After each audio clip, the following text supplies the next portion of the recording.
Olá, eu sou Carolina Parinos, professora da Faculdade de Suzano, e esse é o quadro Carreiras Jurídicas.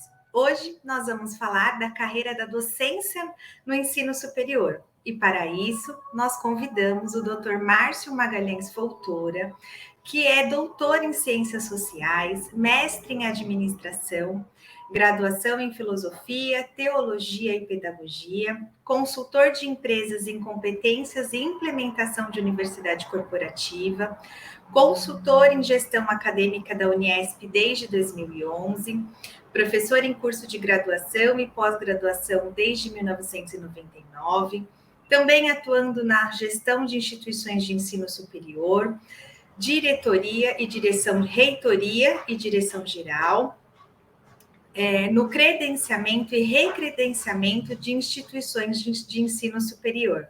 Doutor Márcio, muito obrigada pela colaboração do senhor. Passo a palavra, fique à vontade para fazer as suas colocações. Bom dia, Carolina.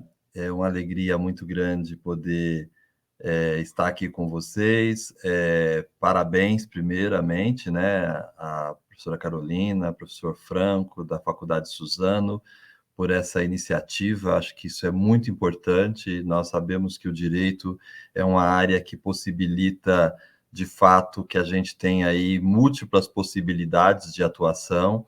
Então, é uma área riquíssima e é muito bom esse quadro que vocês estão aí oportunizando a todas as pessoas de poderem participar desse momento e, sem dúvida alguma, ter maiores esclarecimentos sobre cada uma das áreas possíveis de atuação dentro da carreira jurídica, né? Então, como a professora Carolina disse, aí falando um pouco do meu currículo, né? Então, eu falo que o currículo é um pouco a perfumaria, né? Mas acho que é importante para a gente marcar um pouco a nossa trajetória.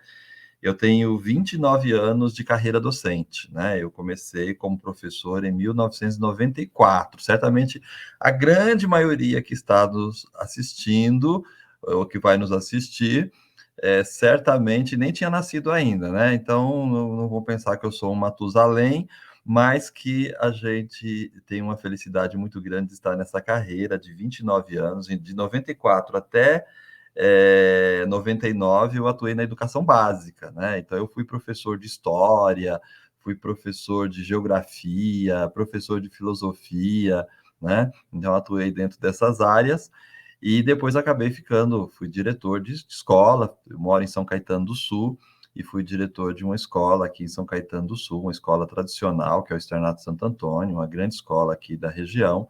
Fui coordenador do ensino médio também nessa escola, enfim.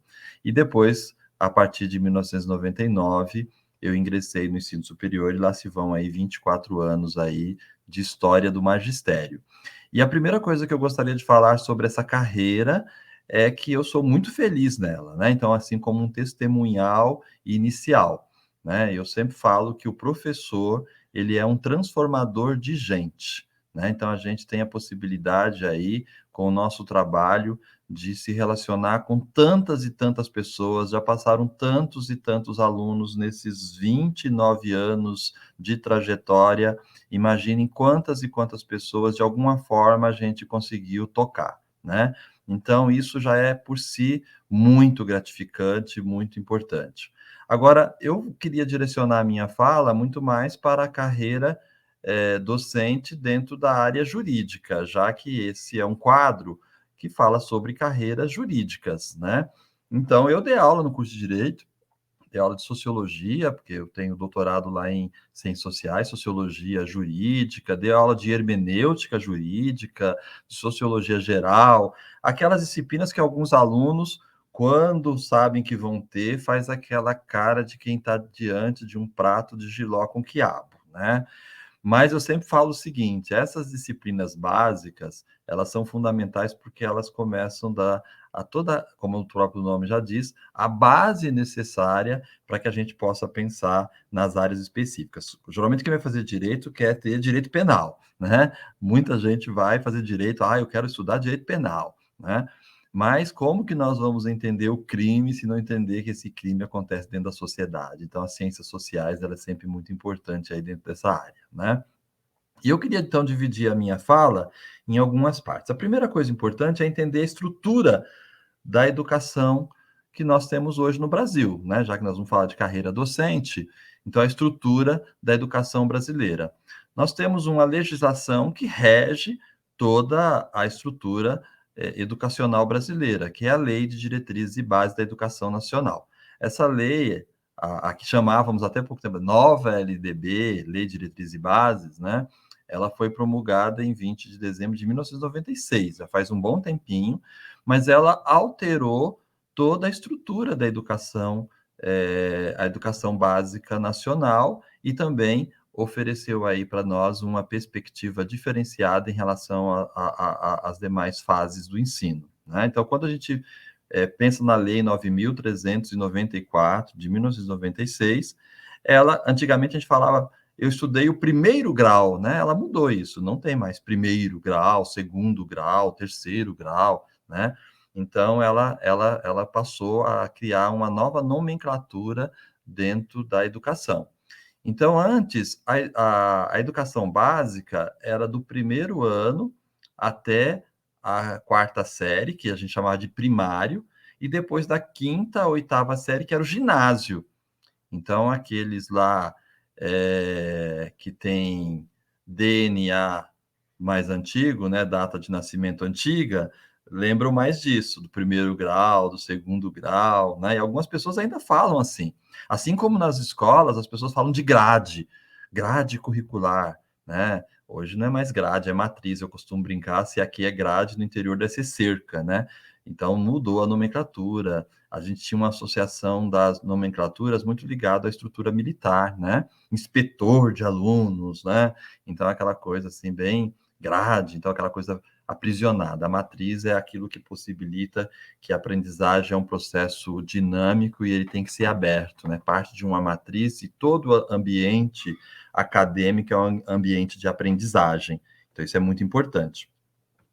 Mas então nós tivemos aí a substituição e a educação básica, ela passou a ter início a partir da educação infantil. Então a primeira fase da educação começa na educação infantil do 0 aos 6 anos, que antigamente a gente chamava de pré-escola. É uma forma pejorativa, pré-escola. Pré-escola é antes da escola. Na educação infantil faz parte da escola.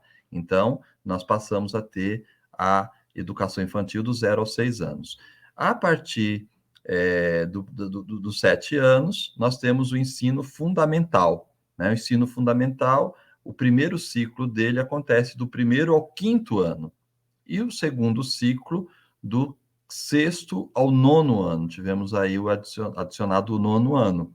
Então, isso compõe aquilo que antes nós chamávamos de primeiro e segundo grau, mais a educação infantil, que antigamente nós chamávamos de pré-escola, né? Depois disso, nós temos o ensino médio. O ensino médio. Então, você tem educação infantil, ensino fundamental primeiro ciclo, ensino fundamental segundo ciclo, ensino médio. Terminado o ensino médio, quem pode ingressar no ensino superior? Quem concluiu o ensino médio, né? Então, é um requisito. Concluído o ensino médio, aí nós começamos o ensino superior, não mais terceiro grau, mas o ensino superior. E o ensino superior, ele é dividido em cursos de graduação e pós-graduação, né? Posterior à graduação. Então, na graduação, nós temos modalidades diferentes. Então, nós temos cursos que são cursos tecnológicos. Esses cursos tecnológicos são cursos de formação mais rápida. Então, por exemplo, curso de gestão de recursos humanos, cursos de gestão financeira, curso de gestão em redes de computadores, dentro da área de TI, né? Dentro da área do direito, tem cursos dentro da área de processos jurídicos, né? Então, nós temos aí cursos dentro das mais diversas áreas, que são cursos mais curtos, né? Então, esses cursos de gestão, por exemplo, eles são cursos de 1.600 horas. Cursos de 1.600 horas equivalem a 2 anos. Então, é 2 anos de estudo, né? Então, qual que era a ideia desses cursos? Das pessoas ingressarem mais rapidamente no mercado de trabalho. E aí as pessoas depois continuarem a sua formação, porque 2 anos, hoje, nós não paramos mais de estudar, né? Então, nós devemos continuar sempre estudando. Depois desses dois, desse curso tecnológico, a gente tem os cursos de licenciatura. Então, quem quer ser professor, e aí a gente vai começar a falar da carreira docente, quem quer ser professor, ele vai fazer licenciatura. Mas é professor de onde? Da educação básica, aí faz licenciatura. Então, eu quero ser professor de língua portuguesa, aí eu vou fazer letras. Eu quero ser professor de geografia, eu vou fazer curso de geografia. Eu quero ser professor de história, eu vou fazer curso de história. Então, é uma licenciatura para o exercício do magistério, né? Tem a pedagogia. A pedagogia é para séries iniciais, então é o primeiro ciclo do ensino fundamental, e a educação infantil. Então, dependendo aí do curso, eu vou escolher onde eu quero atuar enquanto pedagogo, para formar aí das bases iniciais da criança, do 0 aos 6 anos, e depois aí no ensino fundamental do primeiro ciclo, né? Então, são os cursos de licenciatura. E nós temos os cursos de bacharel. Os bacharéis, então bacharel em direito, bacharel em economia, bacharel em administração, são os cursos aí mais longos, né? Então, de 5 a 6 anos, como o curso de medicina, embora os cursos de licenciatura também tenham 4 anos de duração. Antigamente eram 3, agora são 4 anos. Então, isso compõe o ensino superior graduação. Terminado o curso superior graduação, nós temos os cursos de pós-graduação. E a pós-graduação, nós temos o Lato Sensu, né, que é os cursos de especialização, que tem carga horária de 360 horas, você consegue fazer isso com um ano e meio, mais ou menos, aí, de estudos. Antigamente era exigido você fazer um TCC, um trabalho de conclusão de curso, hoje isso não é exigido mais, então é mais rápido ainda. Algumas instituições estão oferecendo isso com um ano. E esse é o requisito mínimo para que alguém possa dar aula no ensino superior, né? Então, o requisito para se dar aula no ensino superior é a partir de quem tem um curso de especialização, ou seja, quem fez uma pós-graduação no Lato Sensu. E aí a gente tem o stricto sensu. O stricto sensu é para quem faz um curso de mestrado, curso de doutorado. Quem faz o curso de mestrado, ele vai fazer um trabalho de pesquisa e vai apresentar esse trabalho de pesquisa para uma banca avaliadora, né, julgadora, por meio de uma dissertação. Então, é o trabalho de pesquisa. E o doutorado é quem faz um trabalho de pesquisa mais aprofundado ainda e que vai apresentar uma tese, né? Uma tese que é apresentada também para uma banca. No caso do curso de mestrado, são 3 professores que avaliam, 2 professores e o orientador, e no caso do doutorado, são 5 professores, né? 4 professores avaliadores, 2 da própria instituição, 2 externos, e o orientador. Então, a estrutura da educação está assim. Então, essa é a primeira parte. A segunda parte, então, é atividade docente. Qual é a importância dessa atividade, né? Essa atividade, ela tem uma importância fundamental porque ela forma todas as profissões. Ela está na base de todas as profissões. E eu dizia anteriormente que ser professor é ser um transformador de gente. Quantos e quantos profissionais aprendem o exercício da profissão a partir dessa formação, né?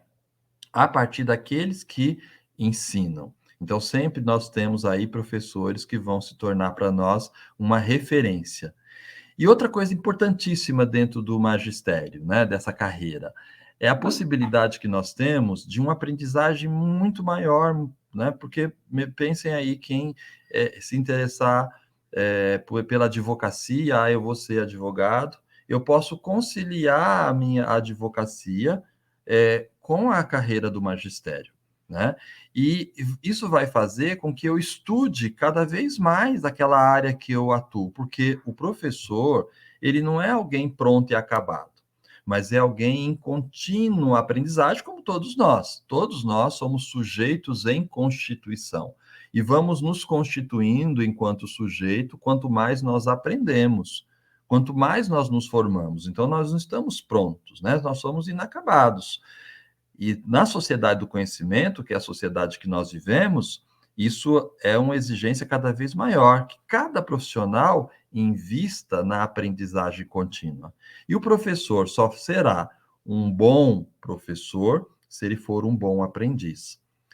E isso acaba enriquecendo também a atuação que muitas vezes muitas pessoas optam em fazer em outras áreas, né? Não necessariamente eu vou ser professor. Minha esposa, por exemplo, ela é concursada numa instituição pública, e ela optou, há mais de 20 anos, a atuar em direito empresarial. Antes nem era direito empresarial, era direito comercial. E ela não exerce a advocacia. Mas a grande maioria dos profissionais da área jurídica exerce, então, juízes que são professores, advogados que são professores, promotores que são professores, delegados que são professores, né?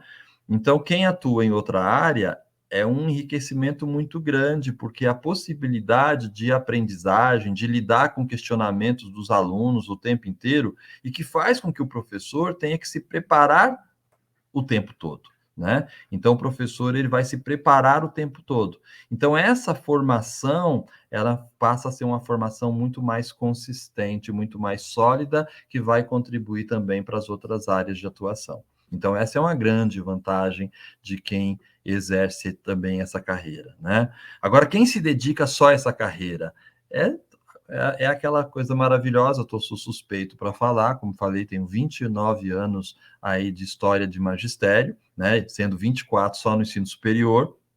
Então, a gente sabe que a gente aprende todos os dias, e essa relação com os alunos é que gera uma aprendizagem cada vez maior. Então, é uma carreira hoje, que alguns podem falar, poxa, mas o ensino, e aí é uma terceira parte que eu quero falar, o ensino superior hoje está muito diferente, porque a gente vê aí muito de educação à distância. Então, por um lado, a gente tem aí aquela necessidade do encontro presencial, de olhar nos olhos, de conversar, mas o avanço que a tecnologia trouxe possibilita que a gente possa falar com os alunos, conversar com os alunos, usar dinâmicas, técnicas de aprendizagem, utilizando recursos tecnológicos de forma virtual, né? Então, a universalização do ensino que a educação à distância trouxe é algo muito importante, porque nem todas as pessoas tinham acesso. E a gente viu durante a pandemia o quanto que o ensino remoto ele foi importante.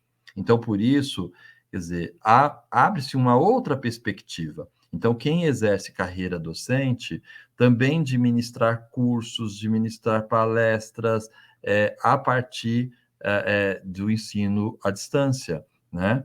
Então, a gente começa a atingir muito mais pessoas. Falava agora há pouco a professora Carolina, que eu dou aula num curso de pós-graduação que vai para o Brasil inteiro. Então, você está falando aqui, pessoas lá do Iapoque ao Chuí estão te ouvindo, né? Então, isso é muito importante, né? Porque você consegue propagar o ensino, a aprendizagem e oportunizar pessoas que antes não tinham acesso a ter acesso, né? Pela dificuldade, às vezes, de deslocamento, né? Dificuldade de poder, de conciliar horários. Então, hoje a gente tem essa outra perspectiva. E nós temos uma outra perspectiva dentro da carreira docente, que é o crescimento das universidades corporativas.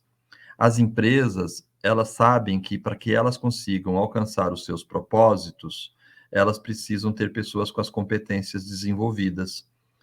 E para que as pessoas possam ter as competências desenvolvidas, as pessoas têm que ter ensino, aprendizagem, elas precisam ter conhecimento. Então, abre-se aí uma perspectiva muito grande para quem está na área da docência, de atuar em universidades corporativas. Então, imagine, por exemplo, o profissional do direito, dentro do corpo jurídico das empresas, das grandes empresas, atuando dentro das universidades corporativas, dentro da área de contratos, né? Dentro da área de toda a parte de legislação trabalhista, etc., capacitando, formando o pessoal de RHs, das empresas, formando aí profissionais da gestão dentro do aspecto jurídico. Então, nós temos aí várias perspectivas em que a gente pode não apenas ter o conhecimento, mas poder propagar esse conhecimento. Eu costumo dizer que o professor não é mosquito da dengue. Ele não é um transmissor de um conhecimento, mas ele é um facilitador da aprendizagem, por meio desse processo de propagação do saber. Então, isso é muito rico, porque eu costumo dizer que a gente muito mais aprende do que ensina. Então, a gente tem essa possibilidade de crescimento contínuo. E aí, novas portas vão se abrindo. E aí, quando a gente tem esse trabalho, seja ele presencial, seja ele à distância, a gente vai criando uma rede de relacionamentos tão gigantesca que isso vai nos ajudando muito a, a ampliar cada vez mais aquilo que nós sabemos. Então, nós temos aí, dentro da carreira acadêmica, a carreira docente, uma oportunidade muito grande de aprendizagem. Aí a gente fala assim, mas e ganho? Existe professores muito bem remunerados, existe, né? Então, às vezes, a gente tem aquela síndrome do cachorrinho vira-lata. Ai, não me sequestrem, eu sou professor. Né? Eu já vi pessoas usando camisetas assim. Então, infelizmente, ainda há, lógico que há uma desvalorização dos profissionais do magistério e eles precisam ser cada vez mais valorizados. Mas nós temos instituições que remuneram muito bem, né? Que remuneram muito bem. E basta a gente investir na nossa formação.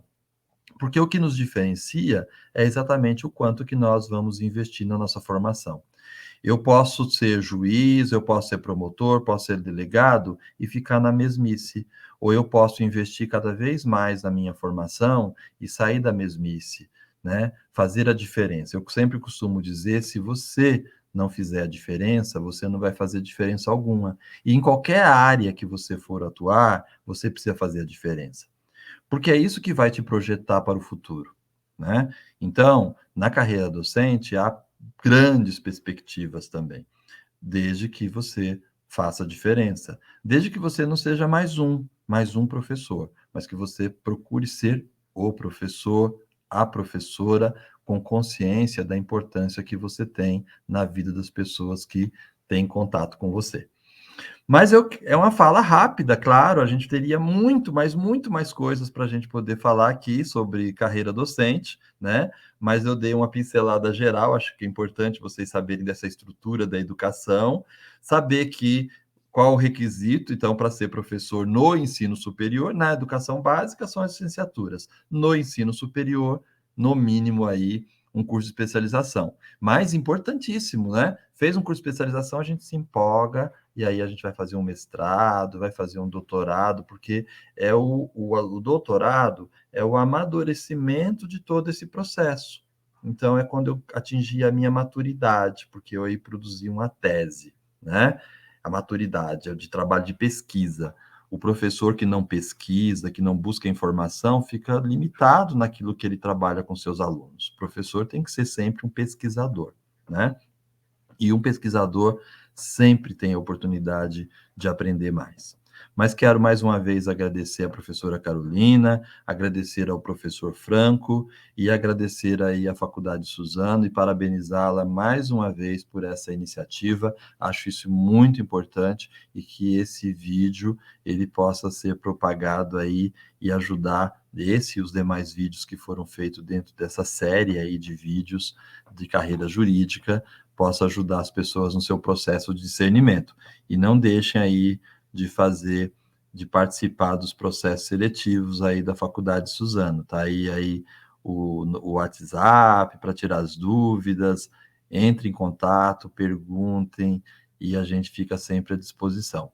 Muito obrigado aí pela paciência de vocês em me ouvir e que a gente possa aí ter essa consciência de que estamos dentro da sociedade do conhecimento e nós vamos ser bons profissionais à medida em que nós nos diferenciarmos, e para que a gente possa se diferenciar, nós temos que acumular uma bagagem de saber, de conhecimento cada vez maior. Então, que vocês possam investir no conhecimento de vocês. E já que se quiserem investir num bom conhecimento, numa estrutura de aprendizagem maravilhosa, venham para a Faculdade de Suzano, porque certamente ali vocês vão encontrar todos os professores e profissionais credenciados, habilitados para oferecer o melhor. Muito obrigado a todos e sejam muito felizes, muito sucesso.